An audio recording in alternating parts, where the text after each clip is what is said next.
Hi friends, कैसे हैं? Good morning. मैं सोनू कुमार स्टडी पॉइंट में आप लोगों को स्वागत करता हूं।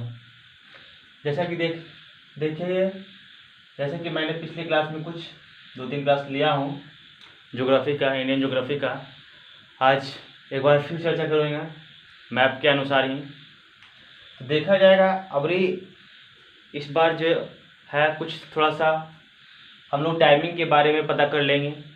और इंडिया से दो चीज़ बीचों बीच से गुजरती है, एक कर्क रेखा, एक देशांतर रेखा। ठीक है, एक कर्क रेखा और एक देशांतर रेखा। देशांतर रेखा होता है वो कुल 5 राज्यों से होकर गुजरती है। और कर्क रेखा है जो कुल 8 राज्यों से होकर गुजरती है। कितने? 8 राज्यों से होकर गुजरती है। ठीक है, तो देखेंगे कि कौन कौन से राज्यों से होकर देशांतर रेखा गुजरती है और कौन कौन से राज्यों से होकर के कर्क रेखा गुजरती है। ठीक है, तो आज इस पे हम लोग चर्चा करेंगे। तो देखा जाए, जैसा कि हम लोग देखे थे कि स्टार्टिंग में ऊपर में क्या होता है 37 डिग्री 6 मिनट, नीचे में 8 डिग्री 4 मिनट।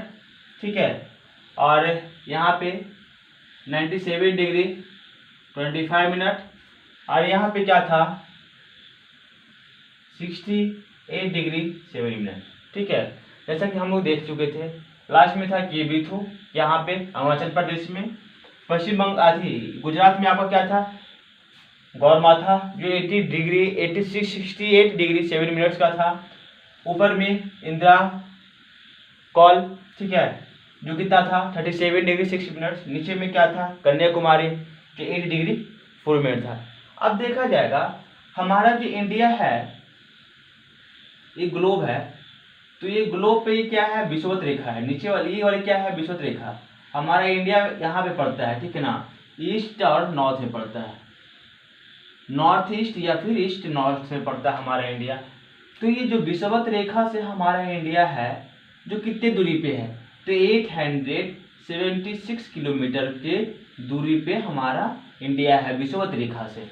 या फिर कहा जाए कि हमारे इंडिया से विषुवत रेखा की दूरी है जो कितने हैं, तो 876 किलोमीटर की दूरी है हमारे इंडिया से विषुवत रेखा की। ओके, अब देखा जाए कि मैं 2 बातों का जिक्र किया था, एक देशांतर रेखा का और दूसरा कर्क रेखा का। ठीक है, तो कर्क रेखा है जो हमारे इंडिया से बीचों बीच होकर गुजरती है। ठीक है, क्या बीचों बीच होकर गुजरती है। तो ये देखेंगे कौन कौन से राज्यों से होकर गुजरती है। ठीक है, सवाल आते हैं कि अगर भारत से अगर कर्क रेखा गुजर रही है तो कितने राज्यों से होकर गुजरती है और कौन कौन से राज्यों से होकर गुजरती है। ठीक है, तो हम लोग देखेंगे क्या, फर्स्ट में कर्क रेखा को देख रहे हैं, उसके बाद फिर देशांतर रेखा को हम लोग देखेंगे। ठीक है, तो पहला है कर्क रेखा। क्या है कर्क रेखा? कर्क रेखा है जो भारत के 8 राज्यों से होकर गुजरती है। कितने राज्यों से होकर गुजरती है? 8 राज्यों से। ठीक है ना, 8 स्टेट से होकर के कर्क रेखा है जो हमारे भारत से गुजरते हुए पास होता है बांग्लादेश का होते हुए। ठीक है, तो पहला देखें क्या राजस्थान, यहाँ जो आपका है जो थोड़ा सा आता है क्या, सॉरी, पहला है गुजरात, दूसरा है राजस्थान, उसके बाद तीसरा में है वो मध्य प्रदेश है। हम लोग दो जोड़ा जोड़ा करके देखेंगे, एक राजस्थान, पहले गुजरात देख लेते हैं। ठीक है, गुजरात राजस्थान 1 पेयर हो गया। उसके बाद आप देखेंगे एमपी, ओके, एमपी, उसके बाद छत्तीसगढ़, ठीक है, 2 पेयर हो गया। उसके बाद झारखंड, उसके बाद वेस्ट बंगाल। ठीक है, कितना हो गया 1 पेयर 2 पेयर 3 पेयर। यहाँ पे क्या है त्रिपुरा और मिजोरम हो गया, 4 जोड़ा हो गया, यानी 8 राज्यों से हो गया। कौन कौन सा राज्य? गुजरात और राजस्थान, एमपी और छत्तीसगढ़, झारखंड और वेस्ट बंगाल। तीसरा में चौथा में क्या है त्रिपुरा और मिजोरम। भारत के 8 राज्यों से होकर के कर्क रेखा है जो गुजरती है। और कर्क रेखा है जो कितने डिग्री पे झुकी हुई है, तो 23.5 डिग्री पे झुकी हुई है। कितना डिग्री पे है? 23.5 डिग्री पे झुकी हुई है। अब बात आता है देशांतर रेखा का।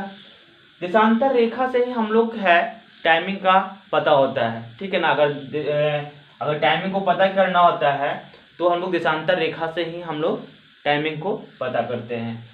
तो देखेंगे यहाँ पे, यहाँ जो है यहाँ से होते हुए देशांतर रेखा है जो गुजरता है, ठीक है।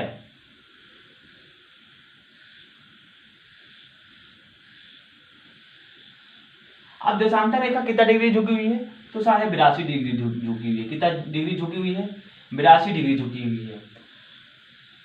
यहाँ पे अब बोला जाएगा, प्रश्न उठती है कि यहाँ पे क्यों ये बीचे बीचे से क्यों ले जाया जा रहा है कर्क रेखा, ठीक है ना। तो ऐसे हम लोग को जो टाइमिंग पता करने का था, एक पूर्वी देशांतर था, एक पश्चिमी, एक पूर्वी बिंदु है, एक क्या है भारत में पश्चिमी बिंदु है। तो ये दोनों के बीचों में जो टाइमिंग का जो डिफरेंस था वो कितना था, 30 मिनट, 30 डिग्री का कुछ ऐसे डिफरेंस निकलता है, ठीक है ना। कितना निकलता है, 30 डिग्री का डिफरेंस निकलता है। तो आप लोग जानते हैं क्या कि 1 डिग्री इक्वल टू 4 मिनट होता है, ठीक है। तो इससे क्या होता है कि बहुत ही टाइमिंग का मैनेज या टाइमिंग का बहुत ही डिफरेंस हो जाता है, ठीक है ना।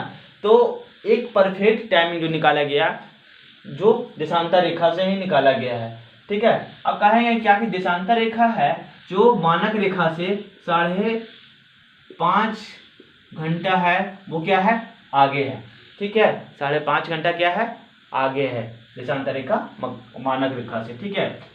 तो अब कहेंगे क्या कि देशांतर है जो भारत के कितने राज्यों से होकर गुजरती है, देशांतर रेखा भारत के कितने राज्यों से होकर गुजरती है। तो एक हो जाता है यूपी, कौन सा हो जाता है, एक हो जाता है यूपी, फिर हो जाता है आपका छत्तीसगढ़, फिर आपका हो जाता है एमपी मध्य प्रदेश, फिर हो जाता है आपका उड़ीसा, फिर हो जाता है आपका आंध्र प्रदेश। देखिए प्रदेश प्रदेश 2 हो रहा है, 3 आ रहे हैं, ठीक है। प्रदेश प्रदेश कितने, 3 आ रहे हैं। एक हो जाता है आपका उत्तर प्रदेश, दूसरा होता है मध्य प्रदेश, तीसरा होता है आपका आंध्र प्रदेश, ठीक है। प्रदेश प्रदेश 3 वो याद हो गया, क्या क्या, उत्तर प्रदेश, उसके बाद फिर आपका मध्य प्रदेश, उसके बाद आपका आंध्र प्रदेश, और जो 2 को बचा हुआ है वो क्या है, एक उड़ीसा है, एक छत्तीसगढ़ है। इतने राज्यों से होकर के आपका देशांतर रेखा गुजरती है। अब पूछा जाएगा कि क्वेश्चन ऐसा ये होता है कि बताइए जो देशांतर रेखा है ऐसे कौन से शहर से होकर गुजरती है, ऐसे कौन से शहर से होकर इन करती है भारत में, ठीक है। तो इलाहाबाद, या फिर मिर्जापुर आपका ऑप्शन में दिया हुआ रहेगा, ठीक है।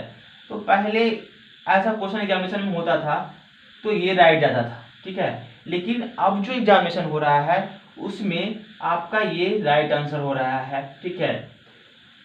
अगर आपको दोनों ऑप्शन में से कोई एक ऑप्शन देगा, ठीक है, आपका दोनों ऑप्शन में से कोई एक ऑप्शन देगा, या फिर इलाहाबाद होगा या फिर मिर्जापुर होगा, ठीक है, या फिर इलाहाबाद होगा या फिर मिर्जापुर होगा, तो आप दोनों में से कोई एक आंसर दीजिएगा। अगर दोनों में से इलाहाबाद और आपका मिर्जापुर दे दिया है तो आप मिर्जापुर ही मारिएगा, ठीक है। अब देखिए ये तो देख लिए कर्क रेखा और देशांतर रेखा, ठीक है। अब देखेंगे हम लोग एक नीचे में क्या होता है, ये नीचे जो भारत का जो मैप है वो नीचे में क्या होता है, आपका मालदीव है, कितना है, मालदीव है। समझ लिए क्या, ये इंडिया का मैप है, ठीक है, क्या है, इंडिया का मैप है। तो यहाँ पे आपका है जो मालदीव है, कौन है, मालदीव है, ठीक है, देश है। और ये इसके बीच में है मिनिकॉय द्वीप, कौन है, मिनिकॉय द्वीप। जो मिनिकॉय द्वीप और मालदीव के बीच में कितना डिग्री चैनल है, 8 डिग्री का चैनल, ठीक है। कितना डिग्री का चैनल है, 8 डिग्री का चैनल है, ठीक है। और उसके बाद जब हम लोग ऊपर बढ़ते हैं इंडिया से, इंडिया का यहाँ पे, तो ये कौन सा द्वीप है, लक्षद्वीप है। कौन सा द्वीप है, लक्षद्वीप है।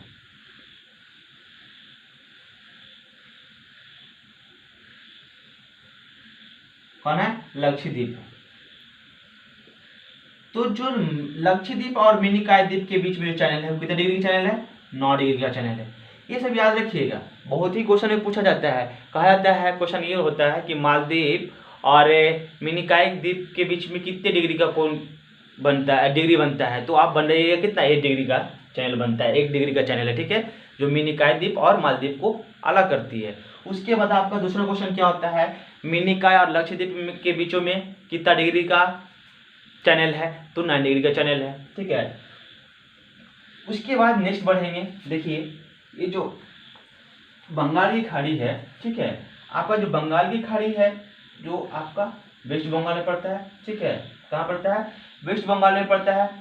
तो ऊपर में जो है वो कौन है, अंडमान है, और नीचे में क्या है, निकोबार है। क्या है, ऊपर में अंडमान है और नीचे में क्या है, निकोबार है। क्या है, निकोबार, समझ रहे हैं, ये निकोबार है। अब देखिएगा कि अंडमान एंड निकोबार की जो डिवाइडेड लाइन है उसके बीचों में कितना डिग्री का कोण बनता है, तो आपका 10 डिग्री का चैनल बनता है। कितना डिग्री का चैनल बनता है, 10 डिग्री का चैनल बनता है, ठीक है। और उसके बाद चलिए ये इस साइड में, ठीक है ना, तो आपका इंडोनेशिया पड़ता है। तो इंडोनेशिया का ऐसा जगह है जो कह सकते हैं कि सुमित्रा, क्या, सुमित्रा, तो सुमित्रा के बीच में और ये अंडमान के बीच में जो ये हमारा जो कंट्री का इस पे हम लोग का हक है, ठीक है। तो सुमित्रा और इसके बीच में जो डिवाइडेड लाइन है उसको क्या कहते हैं, तो ग्रैंड चैनल कहते हैं। क्या कहते हैं, grand channel, grand channel, okay, क्या कहते हैं, ग्रैंड चैनल, जो सुमित्रा और अंडमान और निकोबार के बीचों में क्या होता है, ये अंडमान के बीचों में क्या होता है, डिवाइडेड लाइन है, समझ रहे हैं। आपका ये हो गया, ठीक है। जनरली आज मैं यही सब चीज़ों को लेकर के आया था कि ताकि इसमें से था क्या कि छूट रहा था, ठीक है। अब हुआ क्या कि ये कंप्लीटेड हो गया, ठीक है। अब उसके बाद हम लेके के आएंगे पठार, नदियाँ, झाड़ियाँ क्या है, पठार क्या है, ठीक है, आपके कौन से एरिया में हमारे देश में जो पर्वत है वो सब कहाँ कहाँ पाया जाता है, कहाँ आपका हिमालय है, कहाँ केटू है, कहाँ और हिमाद्री है, ठीक है। पठार से लेकर के उसके बाद नदियाँ भी लेकर के आएंगे, ठीक है। तो हम लोग ये सब चीज़ों को लेकर के नेक्स्ट वीडियो में आएंगे, ठीक है। तब तक हम लोग यहीं तक रहेंगे, ठीक है। अगर आप लोग नोट्स बनाना चाहते हैं तो इससे और जितने वीडियो मैंने बताया हूँ उससे क्या कीजिए, आप लोग नोट्स बना सकते हैं। और एनी कम्पिटिटिव एग्जामिनेशन में ये सब चीज़ों है को पूछा जाता है, ठीक है। मैं ऐसा नहीं जो क्या बोला जाता है, थियोरिटिकल नहीं, प्रैक्टिकल में बता रहा हूँ, ठीक है। जो है आप लोगों को माइंड में क्या हो, सेट हो जाए, ठीक है ना, माइंड में आप लोगों को सेट हो जाए, ठीक है। ताकि एग्जामिनेशन में अगर मैथ के अनुसार पढ़ा हुआ रहेगा तो क्या होगा कि एग्जामिनेशन में आपका माइंड जल्दी रिकॉल करेगा। कहा जाता है कि हमारे माइंड है किसी भी फिगर को जल्दी ऑब्जर्व करता है, ठीक है। इसीलिए मैं सोचता हूँ कि जितनी ज्योग्राफी है सबको मैप के अनुसार लाएं और आप लोग के सामने हम दिखाएं, ठीक है ना। तो इतनी सारी चीज़ है, मेरे चैनल को आप लोग सब्सक्राइब कीजिए, लाइक कीजिए, कमेंट कीजिए और शेयर भी किया कीजिएगा, ठीक है। और मैं इसके बाद जब ज्योग्राफी या फिर ज्योग्राफी का पार्ट ख़त्म हो जाएगा, या इंडियन ज्योग्राफी का, या फिर मैं बीच में एक लाऊंगा कि बीपीएससी की तैयारी कैसे किया जाता है, ठीक है। या बीपीएससी हो गया या फिर पीसीएस का हो गया, एग्जामिनेशन देने के लिए क्या क्या रणनीति बनाना होगा, ठीक है। कौन कौन से बुक प्रिफेयर किया जाए जिससे हम लोगों का बीपीएससी का या फिर पीसीएस का दौर है जो साथ साथ मिले चले और आप भी अधिकारी बन सके, ठीक है। तो हम लोगों का आज वीडियो इतने ही तक रहेगा, उसके बाद नेक्स्ट वीडियो में मिलेंगे। तब तक आप लोगों से मैं विदा लेता हूं और आप लोगों से मैं ये कहना चाहता हूं, मेरे वीडियो को लाइक कीजिए, सब्सक्राइब कीजिए, शेयर कीजिए और कमेंट कीजिए। जय हिंद, जय भारत।